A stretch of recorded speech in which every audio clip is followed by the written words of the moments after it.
Alright, so in this video I'm going to show you what proper financial control actually looks like in a systemized Wunderbuild account. So let me share my screen and I'll walk you through it. Okay, so when we're talking about financial control, the first thing we want to be aware of is our target margin. So the idea here is that we're not just guessing what we'll make, but we're deciding from the outset. So in Wunderbuild, when we price a job, we obviously add our markup to that job costing. So for example here, I've got a 20% markup on this total cost. And when I use this calculator here, just to determine my margin, you can see that 20% markup equates to a 16.67% margin or net profit. So it's this number that we now want to protect throughout the course of the project to ensure we're obviously safeguarding that profit that we're intending to make.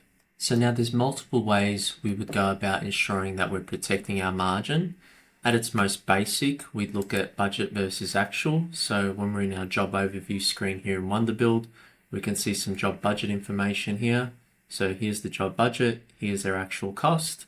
If we want to go a bit deeper to see where this actual cost is being allocated to, we could go into the costing here under all categories, and we look at the actual cost against the budget for each specific cost category. But it really starts even before that from the purchase order stage when we're committing to costs with our suppliers. So if I go to this purchases bills section here under expenses, you can see here a list of all the purchase orders that we've issued out, as well as invoices or bills that have either come in and been allocated to a purchase order, or if they don't have a purchase order, just individual bills that are then added into the job against a general cost category.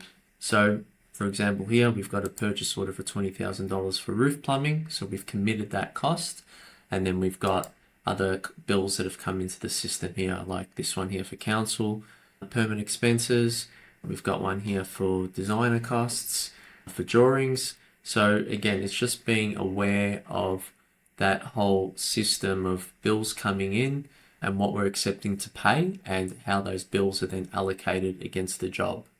So then once the job's underway and we've got actual costs and committed costs in the system, we can then use the forecasting tool in Wunderbuild to forecast what our final profit is going to be. So you can see here at the moment in this example, the forecast gross margin is showing as 15.77%. If you recall, our target margin was 16.67%. So we're underachieving at the moment by 1%.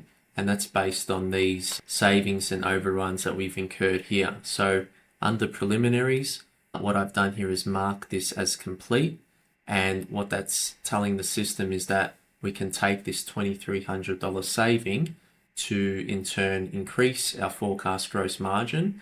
But then the reason it hasn't increased from that original 16.67% and it's dropped by approximately 1% is because then we've had this $5,000 overrun here under structure where I've told the system we're fully committed to this amount. So we've committed $70,000 here in purchase order costs, for example, and then we've had actual costs of 20K here, which takes us to a total forecast of 90, and that's a $5,000 increase from the original 85,000 that we had budgeted.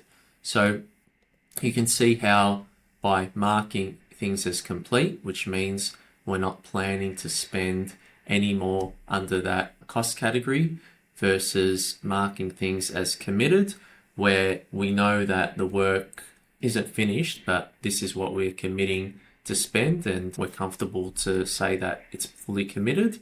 That's how you can use those numbers to forecast ahead to understand what your forecast gross margin will be. And then the final key financial metric we can look at is our work in progress. So here, for example, we've claimed 25K on a 300 grand contract.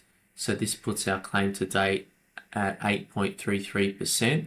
And then based on this figure, the system works out what we should have spent based on what we've claimed to date. So the system is telling us we should have spent 28.25, but we've actually spent 38,700.